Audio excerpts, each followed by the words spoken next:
بسم الله الرحمن الرحيم والصلاة والسلام على أشرف المرسلين سيدنا محمد وعلى آله وصحبه أجمعين. اللهم اجمعنا عليك ولا تكلنا إلا إليك. أرنا اللهم الحق حقا وارزقنا اتباعه وأرنا الباطل باطلا وارزقنا اجتنابه واجعلنا من عبادك الصالحين وأوليائك المقربين برحمتك يا أرحم الراحمين.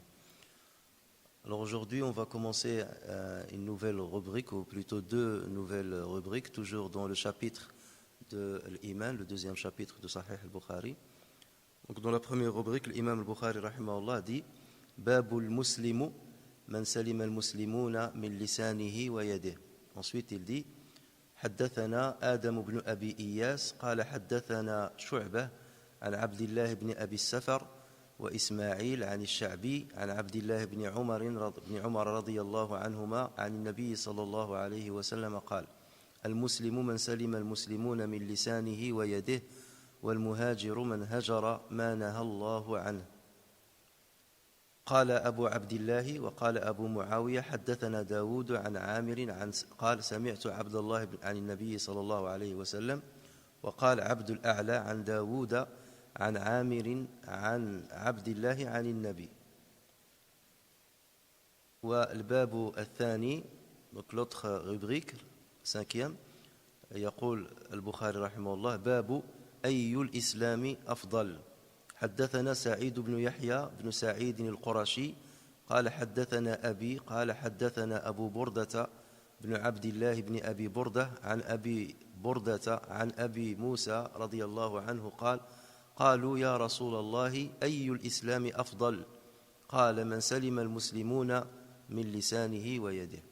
Donc la quatrième rubrique, l'imam al-Bukhari dit rubrique le vrai musulman est celui dont les musulmans sont en sécurité du mal de sa langue ou de sa main. Dixième hadith, d'après Abdullah ibn Amr, donc ibn Amr ibn al-As, le prophète sallallahu alayhi wa sallam a dit le musulman est celui dont les musulmans sont en sécurité du mal causé par sa langue ou de sa main. L'émigrant est celui qui s'éloigne de ce que Dieu a interdit. Le chapitre, ou bien la rubrique 5, l'imam Bukhari dit quel est le meilleur islam? Et le 11e hadith, d'après Abu Burda, Abu Moussa, donc il fait référence à Abu Moussa al-Ash'ari radiyallahu anhu, a dit on interrogea le prophète sallallahu alayhi wa sallam ô messager de Dieu, quel est celui qui a le meilleur islam? Il répondit c'est celui dont les musulmans sont en sécurité du mal pouvant être causé par sa langue ou par sa main. Donc comme vous voyez le deuxième hadith, c'est-à-dire le 11e dans la série, il est très proche du premier parce qu'il reprend la première partie du hadith numéro 10. Voilà pourquoi je les ai mis les deux ensemble puisqu'ils auront la même signification. Sauf qu'en guise d'introduction, on va voir un aperçu sur la biographie de Abdullah ibn Amr du premier hadith. Et on ne va pas voir la biographie du rapporteur du deuxième hadith, à savoir Abu Moussa al-Ash'ari. Peut-être on le laissera pour une autre occasion, Inch'Allah, pour ne pas alourdir la séance. Donc Abdullah ibn Amr, qui est Abdullah ibn Amr? Donc il fait partie de l'Abadil al-Arba'. Lorsqu'on a parlé des quatre Abdullah, on a dit Abdullah ibn Abbas, Abdullah ibn Omar, Abdullah ibn al-Zubayr et Abdullah ibn Amr. Donc voici un de ces quatre. Donc lorsqu'on dit Ibn Amr, ça veut dire le fils de Amr, et lui-même fils de Al-As. Donc Abdullah ibn Amr ibn Al-As. Lui était musulman et son père Amr ibn Al-As était aussi musulman. Il est le fils de Raïta bintu Munabbih. Et à sa naissance, il s'appelait Al-As, comme le nom de son grand-père. Son grand-père donc s'appelait Al-As. Et Al-As, la signification, c'est le désobéissant. Donc ce n'est pas un bon prénom, le désobéissant. Et c'est pour cela qu'on dit que lorsqu'il s'est converti à l'islam, c'est le prophète sallallahu alayhi wa sallam qui lui a changé le nom. Il lui a dit à partir de maintenant, on va t'appeler Abdullah plutôt que Al-As. Il est né 27 ans avant l'hégire. Et certains disent que son père était plus âgé que lui de 12 ans seulement. Ça veut dire que ça suppose que son père s'est marié à 11 ans. Et certains savants disent non, ça c'est trop exagéré. Et il y a certains qui disent qu'ils avaient 20 ans de différence. Parce que quand même, lorsqu'on lit la biographie de son père, Amr ibn al-As, on voit que pendant longtemps, il était chef de certaines armées musulmanes. Donc ça veut dire qu'il avait encore sa force et c'est un bon guerrier. Donc il avait encore de la force. Donc on va dire entre 12 et 20 ans. Mais 12, c'est trop exagéré pour beaucoup de savants. Ils disent que c'est le cas. Donc lui, il est né 27 ans avant l'hégire. C'est quelqu'un qui a appris à écrire et à lire l'arabe et aussi la langue syriaque. Et c'est pour cela qu'il écrivait le Coran et écrivait le hadith du prophète sallallahu alayhi wa sallam, comme on le verra, et il maîtrisait la Torah, il connaissait les enseignements de la Torah. Il a émigré à Médine où il a embrassé l'islam en l'an 7 de l'hégire.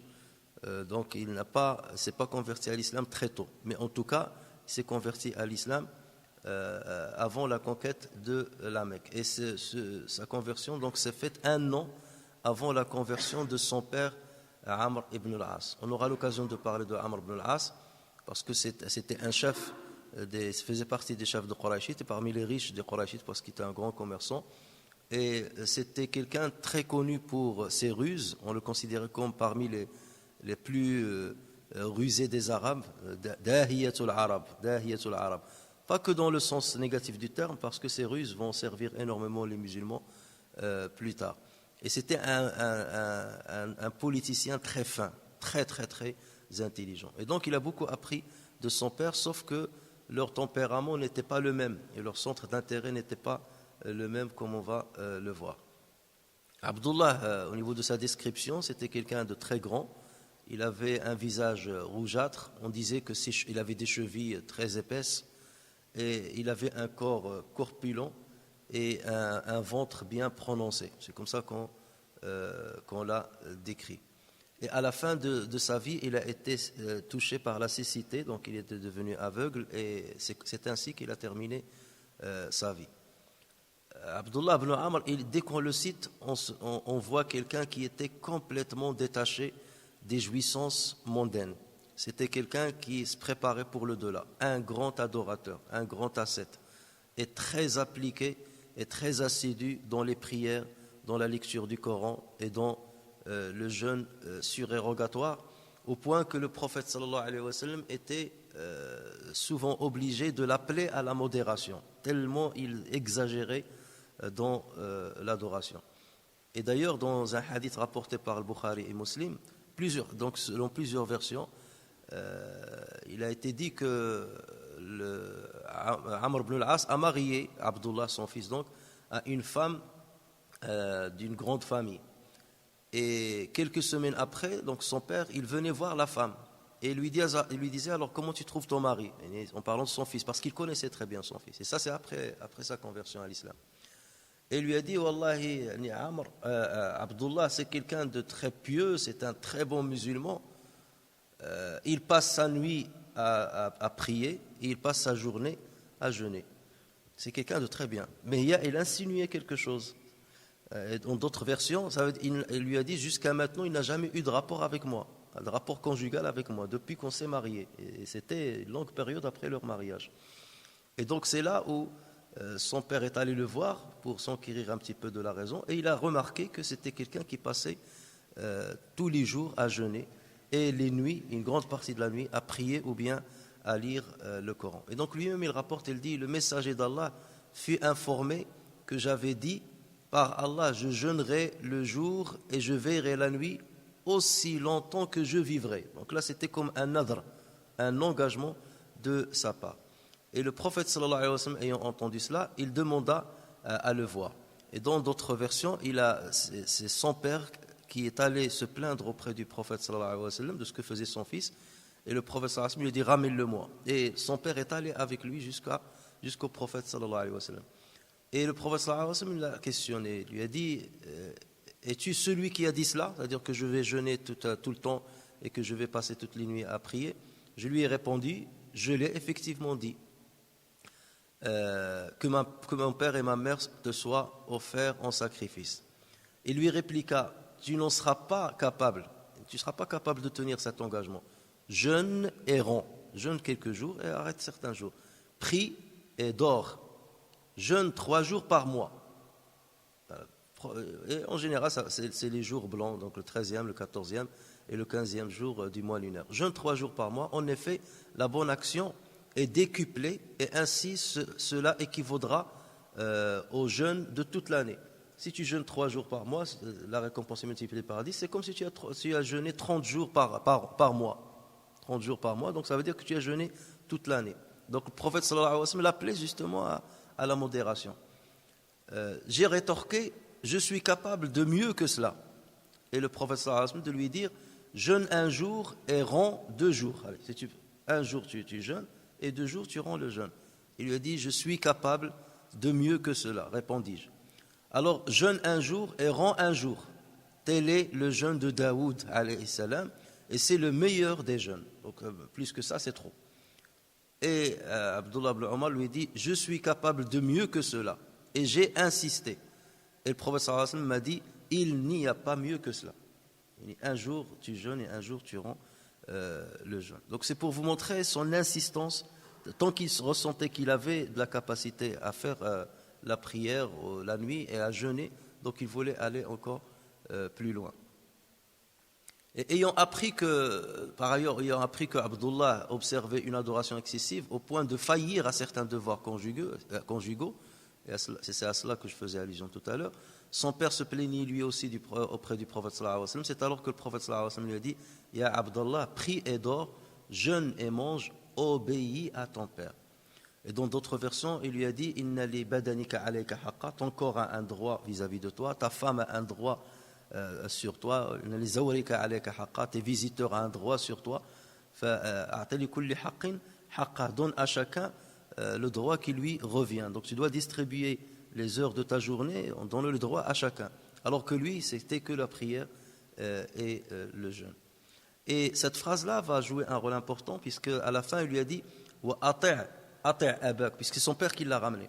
Il lui a dit, obéis à ton père. Et ce conseil du prophète sallallahu alayhi wa sallam va jouer d'une manière importante, je vais le citer tout à l'heure. Abdullah radiyallahu anhu a appris le Coran, et le prophète sallallahu alayhi wa sallam lui donna l'autorisation de recueillir par écrit ces hadiths. Rappelez-vous, on a parlé de ça dans la grande introduction de ce cours. C'est pour cela que Abu Huraira lui-même disait, personne ne rapportait autant de hadiths que moi, si ce n'est Abdullah ibn Amr, car il écrivait alors que je ne le faisais pas. Donc là, une preuve encore qu'Abdullah, donc, il pouvait écrire, et le prophète sallallahu alayhi wa sallam l'avait autorisé, ce qui montre que l'interdiction qu'avait faite le prophète sallallahu alayhi wa sallam au départ n'était de rapporter d'écrire les hadiths sur lui, n'était qu'une interdiction limitée dans le temps pour ne pas que les compagnons mélangent entre le Coran et la parole du prophète sallallahu alayhi wa sallam. Alors Abdullah ibn Amr à ce sujet, il dit lui-même, j'avais pour habitude d'écrire tout ce que j'entendais du prophète sallallahu alayhi wa sallam et je voulais l'apprendre. Les notables de Quraysh m'ont alors blâmé pour cela et m'ont dit, tu écris. Alors lorsqu'il parle des notables de Quraysh, les musulmans parmi eux bien entendu. Donc les notables de Quraysh m'ont blâmé pour cela et m'ont dit, tu écris tout ce que tu entends du prophète alors qu'il est avant tout un homme. Il peut tenir des propos sous l'effet de la colère ou de la joie. J'ai alors informé le prophète sallallahu alayhi wa sallam de la chose et il m'a dit, écris, Octobre, écris, par celui qui détient mon âme dans sa main, il ne sort de ma bouche que la vérité. Donc là, il lui a donné l'autorisation d'écrire. Et c'est ainsi que Ibn Omar a rédigé un petit livret, plusieurs feuillets, dans lesquels il recueillait les hadiths du prophète sallallahu alayhi wa sallam. Et lui-même, il sortait ce livre-là pour l'enseigner, enseigner ce qu'il y avait dedans. Et il l'appelait As-Sahifa As-Sadiqa. As-Sahifa As-Sadiqa. Donc le livre véridique. Et il a écrit dedans à peu près 1000 hadiths qu'il a rapportés sur le prophète sallallahu alayhi wa sallam, d'une manière écrite du vivant du prophète sallallahu alayhi wa sallam. Donc d'où la preuve que la sunna était transcrite par écrit du vivant du prophète sallallahu alayhi wa sallam. 1000 hadiths. Et une bonne partie de ces hadiths, une grande partie de ces hadiths, pas tous, a été écrite dans le musnad de l'imam Ahmad. Et ça, on l'a déjà dit. Alors, comme je disais, il maîtrisait la langue syriaque, ce qui lui a permis de lire la Torah et de la maîtriser. Et une fois, on lui a posé la question, est-ce qu'il y a dans la Torah des textes ou bien des passages qui annoncent l'avènement de Mohammed sallallahu alayhi wa sallam et qui le décrivent. Et il lui a dit oui, il y en a. Et il a commencé à réciter certains passages de la Torah où on citait certaines caractéristiques du prophète sallallahu alayhi wa sallam et même des passages qui ressemblaient beaucoup à des passages coraniques. Il a participé, radiyallahu anhu, à la conquête de Sham, de Syrie, entre autres. Il portait le drapeau lors de la bataille de Yarmouk, en l'an 15 de l'Hégire. Il a participé à la conquête de l'Égypte en compagnie de son père, Amr ibn al-As. Donc Amr ibn al-As pour les Égyptiens, c'est quelque chose, parce que c'est lui qui a conquis l'Égypte. Et d'ailleurs, il faisait partie d'un pacte de paix que Amr ibn al-As, que son père a signé avec le Muqawqis. Le Muqawqis, c'est le gouverneur de l'Égypte. Et le Muqawqis, donc, c'était des chrétiens, mais eux, ils étaient justement colonisés par les Byzantins, par Héraclius, dont on a parlé. Et les musulmans n'étaient pas très nombreux, leur armée n'était pas très grande, et malgré ça, donc, ils ont triomphé des Égyptiens qui se sont retranchés dans un fort. Et les musulmans les ont encerclés entre 6 et 7 mois. Ils les ont encerclés, donc ça a duré très longtemps. Et Héraclius, il envoyait des messages à le Muqawqis pour lui dire sortez tous pour les combattre. Et le Muqawqis lui dit mais ils sont très forts, on n'arrive pas à résister devant eux. Et donc à la fin de cette affaire, le Muqawqis a capitulé et donc il a accepté de signer un pacte de paix avec Amr ibn al-As. Et donc selon ce pacte de paix, le Muqawqis a dit je suis prêt à donner le jizya, à payer le jizya. Donc on ne veut pas choisir l'islam, mais promettez-moi déjà qu'il n'y aura pas de guerre, et promettez-moi que nous pouvions rester musulmans. Et il lui a même dit, promettez-moi que si je meurs, qu'on m'enterre à côté de l'église un tel et tout. Et Amr ibn al-As, il a dit oui, parce que nous, on vous donne le choix, soit de choisir l'islam, soit de donner le jizya. Et le jizya, c'est comme l'équivalent de zakat pour les musulmans, parce que c'est avec cette jizya-là que les musulmans vont gérer les affaires de l'État et vont défendre l'État contre l'invasion. Et quelque part, plusieurs récits disent que les Égyptiens à l'époque voulaient justement se libérer de la colonisation des Byzantins. Parce que même idéologiquement parlant, même eux, leur vision du catholicisme, même par rapport à la notion de Jésus qui est tout ça, la Trinité, tout ça, ils avaient une vision différente des Byzantins. Et c'est ce qui a poussé Héraclius, comme on a dit la dernière fois, avec certains chefs chrétiens, de vouloir réunir toute l'Église de l'Orient selon une nouvelle conception se rapportant à l'identité de Isa alayhi as-salam. Alors, il était parmi aussi les chefs des conquêtes du nord de l'Afrique, donc il est parti en Tunisie et autres, à côté de Abdullah ibn Abi as-Sarh. En l'an 28 de l'Hégire, il a conquis Chypre, Kobros, en compagnie de Muawiyah ibn Abi Sufyan. Et c'était parmi les premières fois où les musulmans, l'armée musulmane a pris la mer pour aller conquérir un pays lointain. Et c'était Muawiyah qui insistait là-dessus. À l'époque de Abu Bakr, de Omar, ces khalifes, ils avaient peur de conquérir au-delà de la mer. Et c'est Muawiyah qui a insisté à l'époque de Uthman ibn Affan de lui donner l'autorisation de construire des navires pour construire une armée navale. Et l'autorisation lui a été faite, et c'est comme ça qu'il a conquis l'île de Chypre. Donc Chypre était musulmane pendant une longue période. Abdullah aussi a participé à la bataille de Siffin, qui a opposé Ali ibn Abi Talib et Muawiyah ibn Abi Sufyan radiyallahu anhuma en l'an 37 de l'Hégire. Et c'est là où Abdullah ibn Amr ne voulait pas lui participer à cette bataille. Il a dit je ne veux pas combattre un clan musulman. Et c'est là où son père Amr ibn al-As, parce que Amr ibn al-As était très proche de Muawiyah, c'était même son conseiller, son bras droit. Et Amr, il est venu chez son fils, donc chez Abdullah, il lui a dit rappelle-toi du conseil que t'a donné le prophète sallallahu alayhi wa sallam. Il t'a dit ati' abak, obéis à ton père. Je vous avais dit tout à l'heure de vous rappeler de cette phrase. Obéis à ton père. Et donc moi je te demande de participer à cette bataille. Donc quelque part Abdullah était gêné vu ce conseil du prophète sallallahu alayhi wa sallam et il a accepté. Sauf donc la responsabilité qu'il avait dans la guerre, c'est de porter l'étendard dans le côté droit de l'armée. Et il a fait exprès justement de prendre l'étendard pour ne pas tirer une flèche et pour n'affronter aucun musulman. Et c'est ce qu'il a fait. Pendant toute la bataille, il n'a pas pris l'épée et il n'a pas tiré de flèche. Donc, quelque part, c'était une participation presque symbolique, mais malgré cela, plus tard, il l'a regretté. Et même pendant la bataille, lorsqu'Ammar ibn Yasr a été tué, c'est là où des musulmans se sont rappelés d'un hadith du prophète sallallahu alayhi wa sallam qui a dit Ammar ibn Yasir taqtuluhu al-fi'atu al-baghiya. Ammar sera tué par le clan qui aura tort. Et donc Ammar faisait partie du clan de Ali ibn Abi Talib. Donc lorsqu'il a été tué, là beaucoup de gens donc ont capitulé, ils ont dit ben voilà ce que disait le prophète sallallahu alayhi wa sallam. C'est le clan il y a un transgresseur qui a tué Ammar, ça veut dire le clan transgresseur, c'est celui de Muawiyah. Et donc Abdullah ibn Amr est allé chez son père et lui a dit ben voyez ce que le prophète sallallahu alayhi wa sallam a dit. Il a dit que Ammar sera tué par le clan qui aura tort. Donc vous avez tort, nous avons tort. Et son père il était gêné et il a dit à Muawiyah, il lui dit regarde ce que dit mon fils. Et il dit que nous avons tort parce que Ammar a été tué par les nôtres. Et Muawiyah, lui aussi il était intelligent, il lui a dit mais c'est pas nous qui l'avons tué. Qui l'a fait venir jusqu'à cette bataille? Qui l'a fait venir jusqu'à cette bataille? C'est Ali ibn Abi Talib qui l'a ramené dans cette bataille. Donc c'est eux qui étaient la cause de sa mort. D'accord? Donc c'est nous qui avons raison. Et c'est eux qui l'ont ramené pour faire cette mort-là, pour mourir ainsi. Mais malgré ça, Abdullah a regretté d'avoir participé, même symboliquement, à cette bataille. Il a toujours regretté. En l'an 41 de l'Hégire, Abdullah fut nommé par Muawiyah comme gouverneur de Koufa, mais pour une courte période. Et ensuite, après la mort de Amr ibn al-As, qui était le gouverneur de l'Égypte, parce que c'est lui qui l'a conquise, qu'il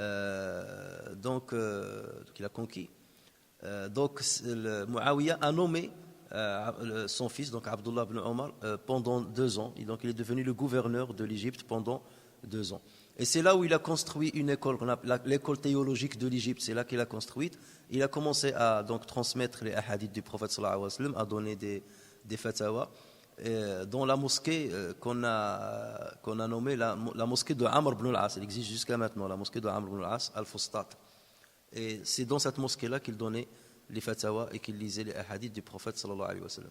Lorsque Muawiyah était mort, donc c'est son fils Yazid qui a pris le pouvoir, et là Abdullah n'était pas forcément d'accord avec le pouvoir de Yazid, et là il s'est retranché quelque part de la vie publique et des responsabilités, et il s'est réfugié à Asqalan. Asqalan, ça se trouve en Palestine. Lorsqu'on parle de Ibn Hajar al-Asqalani, d'ailleurs un des commentateurs de Sahih al-Bukhari, donc lui il est de Asqalan, de cette ville-là. Donc c'est là où il s'est réfugié. Et pour certains, c'est là où il a terminé sa vie, mais à ce sujet-là, il y a eu beaucoup de divergences. Concernant les hadiths rapportés par Abdullah, ils sont au nombre de 700. Donc on a dit que dans Sahifa As-Sadiqa, il a répertorié 1000 hadiths, mais on n'a pas retrouvé toute cette Sahifa.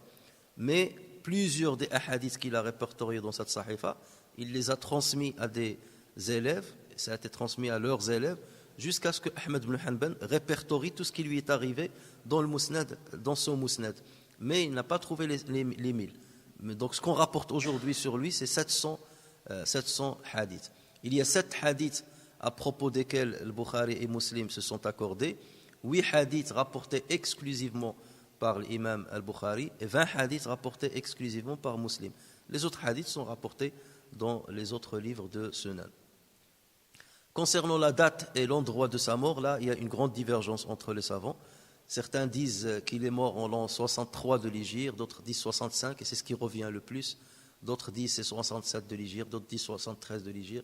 Même certains disent qu'il est mort plus tard, à l'âge de 93 ans, mais là c'est très rare ceux qui ont dit ça.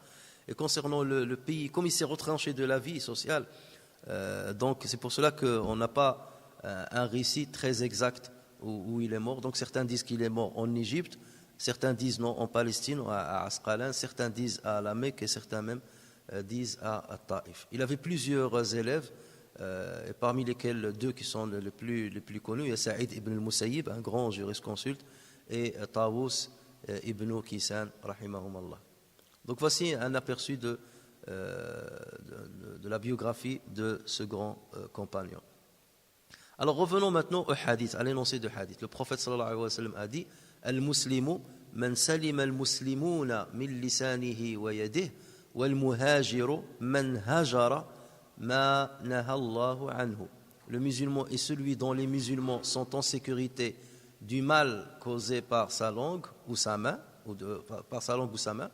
Et l'immigrant, c'est celui qui s'éloigne de ce que Dieu a interdit.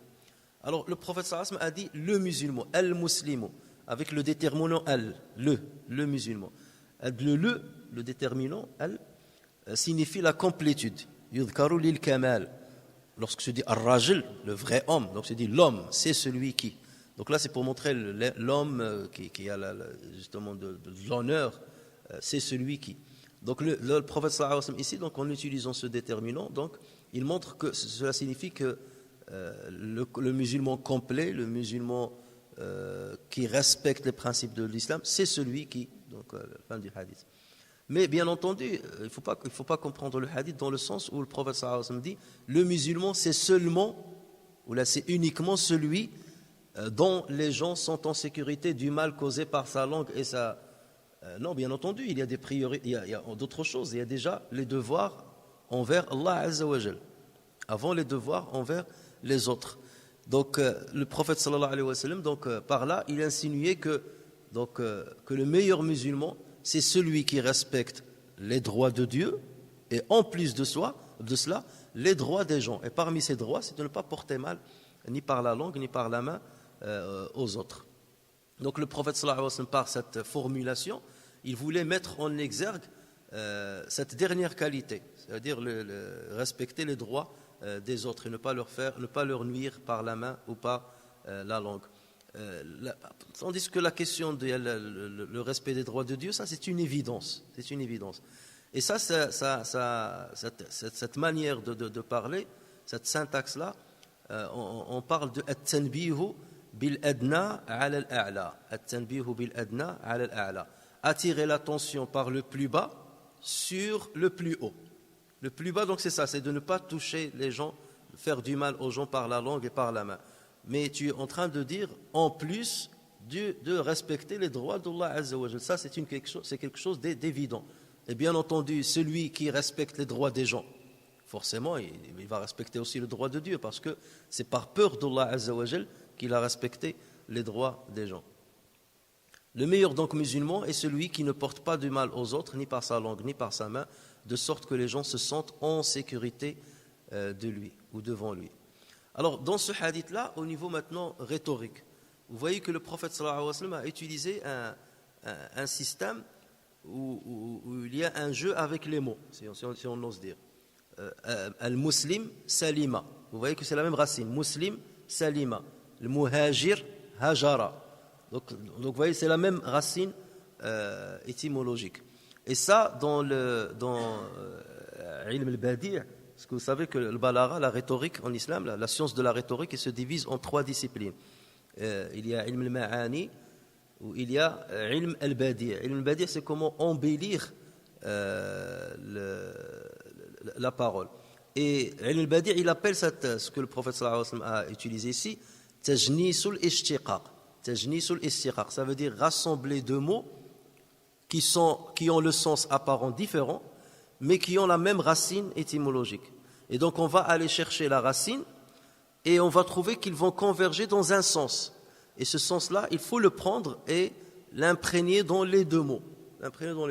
Donc c'est ce qu'a fait le prophète sallallahu alayhi wa sallam. Salima avec le muslim, hajara avec al-muhajir. Et ceci, on le trouve souvent dans le Coran.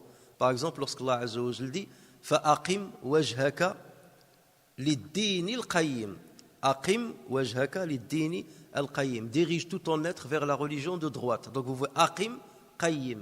Aqim, Qayyim. Donc vous avez les 2 termes, ils ont la même origine. Aqim wajhaka, ça veut dire dresse ou dirige ta personne ou ton visage. Le din al-qayyim, ça veut dire la religion droite. Donc le sens commun entre les 2 termes, c'est se dresser droit. Dresse-toi droit vers cette religion, la religion de droiture.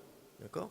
Donc c'est exactement comme ça que le prophète sallallahu alayhi wa sallam donc a utilisé ces termes.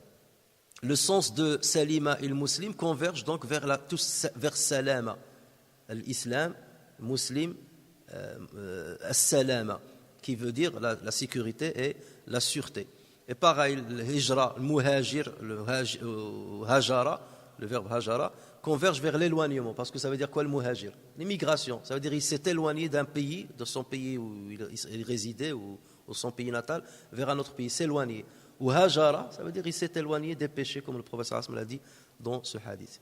Il y a même une autre version de ce hadith, rapporté par le Hakim, et authentifié d'ailleurs par le Hakim, dans laquelle le prophète sallallahu alayhi wa sallam a dit Al-mu'minu man aminahu nas. Al-mu'minu man aminahu nas. Là aussi, il a utilisé tajnis ou l'ishtiqaq. Mu'min amina. Mu'min amina. Et le sens commun, c'est la confiance. Donc un mu'min, c'est comme amin, doué de confiance. Aminahu nas, c'est-à-dire les gens sont en confiance devant lui. Et c'est pour cela qu'on l'appelle mu'min. Et c'est ce qui fait la beauté de la langue arabe, ces petites nuances-là, on ne les trouve pas dans beaucoup d'autres langues. Donc le prophète sallallahu alayhi wa sallam a dit, les gens, le musulman, c'est celui dont les gens sont en sécurité du mal causé par sa langue ou sa main. Pourquoi le prophète sallallahu alayhi wa sallam a cité la langue? Parce que la langue, c'est elle qui exprime ce qu'on pense. La langue, c'est elle qui exprime ce qu'on pense. Tant qu'on ne parle pas, on n'exprime pas ce qu'on pense. C'est pour cela qu'on dit la yunsabu li samitin qawl. On n'attribue pas à un silencieux une parole. Tant que tu es silencieux, on ne peut pas t'attribuer un avis ou une parole. La yunsabu li sakitin qawl. Donc la langue, puisque c'est elle qui exprime ce que tu as à l'intérieur, donc là le prophète sallallahu alayhi wa sallam, quelque part, il dit attention à la langue, ne fais pas du mal aux autres par la langue. Et la main, elle symbolise l'acte. Dès qu'on veut parler d'un acte, c'est toujours la main qui le symbolise. Donc le prophète a cité ces deux-là, la langue, et donc la parole, et l'acte. Et ça nous rappelle le début du titre qu'a donné l'imam al-Bukhari à la première rubrique. L'imanu qawlun wa amal. La foi, c'est une parole et un acte. Donc la parole revient à la langue, et l'acte revient à la main, quelque part. Donc vous voyez pourquoi il y a eu le choix de ce hadith dans ce chapitre en particulièrement. Donc si la langue a été citée d'abord avant la main, c'est parce que la langue commet énormément de dégâts. La langue commet énormément de dégâts et c'est plus facile de faire les dégâts par la langue que par la main. Et on fait plus de dégâts par la langue que par la main. Et c'est pour cela qu'il y a même des savants qui ont rédigé des livres et des chapitres, des grands chapitres concernant les dégâts de la langue. Afatul lisan. Et parmi eux, et d'ailleurs c'est parmi les meilleurs livres écrits dans ce domaine-là, c'est celui de Abu Hamid al-Ghazali rahimahullah. Et d'ailleurs on a fait une série à ce niveau-là, il est publié ces jours-ci. Afat lisan, les dégâts de la langue, dans son grand livre Ihya ulumuddin. Donc il a réservé à cela un grand chapitre à ce sujet. La langue, c'est l'organe régulateur des rapports humains. Donc elle peut casser les rapports humains. En une journée, tu peux casser une relation qui était fraternelle pendant des années. Ou même pas une journée. En une parole, tu peux casser une vie familiale. Ou séparer un homme d'une femme. Ou faire de sorte que tes parents te détestent. Donc, ou que tu sortes même de l'islam avec une seule parole. Donc c'est pour ça qu'on l'appelle le régulateur des rapports humains. Et le prophète sallallahu alayhi wa sallam a dit dans un hadith, la foi d'un serviteur n'acquiert la droiture que si son cœur est droit. Et le cœur ne peut acquérir la droiture que si la langue est droite. Donc la langue témoigne de la droiture du cœur. Et c'est par elle qu'on profère d'ailleurs énormément de péchés, comme la calomnie, la médisance, l'insulte, la diffamation, la rumeur, la vanité, la polémique, la vulgarité, la moquerie, la divulgation des secrets. Donc imaginez le nombre de péchés qu'on peut commettre par la langue. Donc c'est pas pour rien que le prophète sallallahu alayhi wa sallam l'a cité comme un repère qui montre la bonne foi du musulman ou la mauvaise foi du musulman. Mu'ad radiyallahu anhu a dit: ô messager d'Allah, serons-nous jugés pour tous nos paroles? C'était suite à un échange avec le prophète sallallahu alayhi wa sallam, que le prophète sallallahu alayhi wa sallam, donc il a donné des conseils à Mu'adh ibn Jabal, et à un moment il lui a dit Amsik alayka hala. Il a pris la langue, le prophète a sorti sa langue, il l'a prise et il lui a dit retiens celle-ci, retiens cette langue, retiens celle-ci. Et Mu'adh s'exclama Awanu akhadu ala ma naqul ya Rasulallah, ô messager de Dieu, serons-nous jugés pour toutes nos paroles, et cela est-il inscrit contre nous? Et le prophète sallallahu alayhi wa sallam donc a tapé sur l'épaule de Mu'adh et il lui a dit Takilatka ummuka ya Mu'adh bin Jabal wa hal yakubbu an-nas ala manakhirihim fi an-nar fi nar jahannam illa hasadu alsinatihim. Oh, que ta mère te perde, oh Ibn Jabal. Ça c'est une expression arabe. Takilatka ummuka, c'est pas un dua, c'est une expression. Donc que ta mère te perde, oh Ibn Jabal. Et qu'est-ce qui va renverser les gens sur leur face dans le feu de la jahim, si ce n'est ce que leurs langues ont récolté. Ça veut dire ce sont les dégâts de la langue qui vont faire rentrer le plus de personnes dans l'enfer. Ce sont les dégâts de leur langue.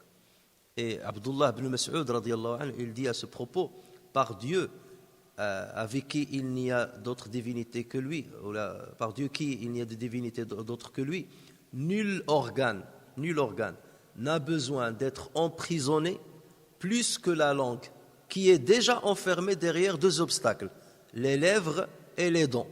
Et Allah Azza wa Jalla, il a déjà mis la langue dans deux prisons. Donc, il y a déjà les lèvres pour qu'elles rentrent à l'intérieur, qu'elles ne sortent pas, et les dents. Et malgré cela, on la libère. Et c'est pour ça que certains disaient, ma langue, c'est comme un lion féroce.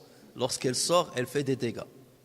Et le prophète sallallahu alayhi wa sallam dit aussi à ce propos, celui qui me garantit ce qu'il y a entre ses deux lèvres et ce qu'il y a entre ses deux jambes, je lui garantirai le paradis. Voilà. Essayez d'assainir ce que vous dites par vos langues, et essayez d'observer de la chasteté, et je vous garantirai le paradis. Le bon musulman est celui qui retient sa main aussi, donc là c'est la langue. Ensuite, celui qui retient sa main pour ne pas causer du mal injustement aux autres. Et la main est devenue à notre époque, comme vous le savez, un outil comme la langue, puisque avec les réseaux sociaux et tout, maintenant c'est le clavier. Donc le clavier est devenu quelque part la nouvelle langue des musulmans. Et parfois parce qu'on est derrière un clavier, que celui qu'on a en face ne nous voit pas, ou bien il ne se rend pas compte, il ne se doute pas de notre identité. Donc on peut parfois donner de la liberté à nos doigts et écrire des choses sur lesquelles on sera jugé devant Allah Azza wa Jalla. Donc énormément de méfiance contre ça. Et lorsqu'on dit la main, le mal de la main, ça peut être tuer quelqu'un, frapper quelqu'un, voler avec la main, faire des transactions interdites. Donc la main peut causer, bien entendu, beaucoup de dégâts et beaucoup de péchés. C'est pour cela que le prophète sallallahu alayhi wa sallam l'a cité. Ensuite, le prophète sallallahu alayhi wa sallam a dit, et l'immigrant, c'est celui qui s'éloigne. L'immigrant, c'est celui qui s'éloigne de ce qu'Allah Azza wa Jalla a interdit. L'immigration vers Médine était quelque chose de louable à l'époque du prophète sallallahu alayhi wa sallam. Et le Coran a incité les musulmans à accomplir le hijra de la Mecque à Médine, et ce pour deux raisons. La première raison, déjà, c'est pour sauver sa religiosité, pour pouvoir accomplir ses prières, son jeûne, et respecter les principes de l'islam d'une manière normale. Ça, c'est le premier but. Et le deuxième but, c'était pour renforcer la nouvelle communauté qui était en train de se construire, le nouveau État musulman qui était en train de se construire à Médine.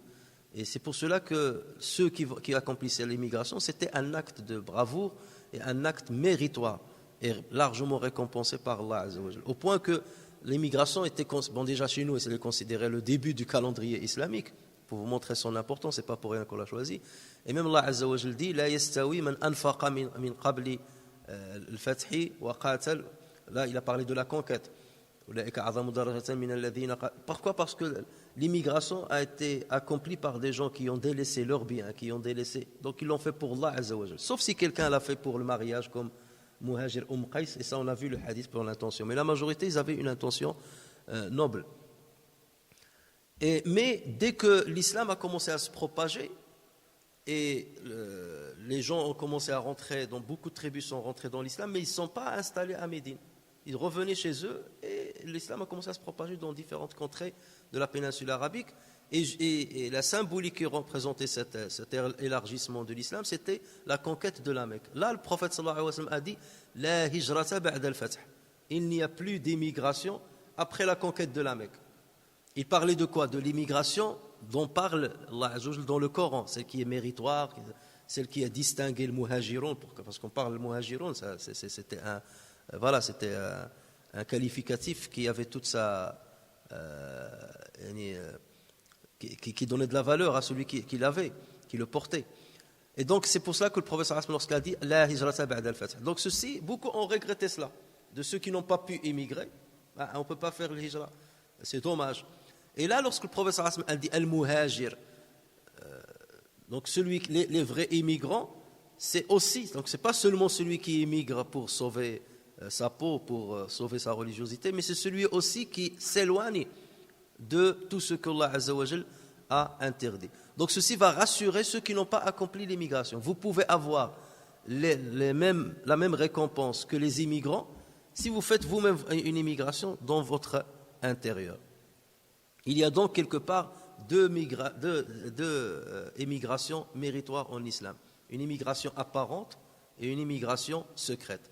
L'apparente, c'est de fuir par son corps et s'éloigner par son corps d'un pays où on ne peut pas respecter les exigences de l'islam à 100%, où on est sous le coup de la terreur ou de la dictature, vers un pays où on a plus de sécurité. Et il y a l'immigration secrète, c'est celle de s'éloigner de la passion et de l'appel du démon et de l'appel de l'ego. Ensuite, et je termine par ça, sans trop tarder, c'est le 11e hadith, donc la rubrique 5, citée par Al-Bukhari. Donc dans ce hadith-là, Abu Musa al-Ash'ari dit, on interrogea le prophète sallallahu alayhi wa sallam, Ayyul islami afdal. Alors si on traduit mot par mot, ô messager de Dieu, quel est le meilleur islam? Ayyul islami afdal, quel est le meilleur islam? Et le prophète sallallahu alayhi wa sallam a dit, c'est celui dont les musulmans sont en sécurité du mal pouvant être causé par sa langue ou sa main. Donc il a cité la même première partie qu'il a citée dans l'autre hadith. Mais regardez la question, eux ils ont dit Ayyul islam et afdal, quel est le meilleur islam? Et lui il a répondu par le meilleur musulman. Le bon musulman, le musulman c'est celui qui a. Donc ça c'est aussi une expression arabe. Ayyul islam et afdal, ça sous-entend quel est celui qui porte le meilleur islam. Parce qu'il n'y a qu'un seul islam. Lorsque tu dis quel est le meilleur islam, parce que là maintenant c'est devenu à la mode maintenant de parler l'islam de France, l'islam de l'Algérie, l'islam de la Tunisie, l'islam de l'Asie, l'islam d'un tel. Et certains justement ils disent mais c'est quoi, il n'y a qu'un seul islam. C'est réel, ça c'est subjectif. Lorsqu'on dit l'islam d'un tel, ça veut dire qu'il a certaines caractéristiques. C'est vrai, l'islam de France, c'est pas comme l'islam d'un autre pays. L'islam de France, parfois on utilise certaines dérogations qu'on n'a pas le droit de te prendre dans un autre pays. Donc on fait allusion plus à cela qu'à autre chose. Après, bon, il y a le côté politique de l'affaire, c'est pas ce qui nous intéresse. Mais ici, lorsqu'ils lui ont dit Ayyul islami afdal, lui tout de suite la réponse était Ayyul muslimina afdal. La réponse était par rapport à quel est le meilleur musulman, et non pas le meilleur islam parce qu'il n'y a qu'un seul islam. Donc quelque part, il leur dit celui qui aura l'islam le plus complet, c'est celui dont les gens seront en sécurité du mal pouvant être causé par sa langue ou causé par sa main. Et donc, comme j'ai dit tout à l'heure, ce hadith-là, ces deux hadiths-là font référence à la langue, la parole, et font référence à l'acte.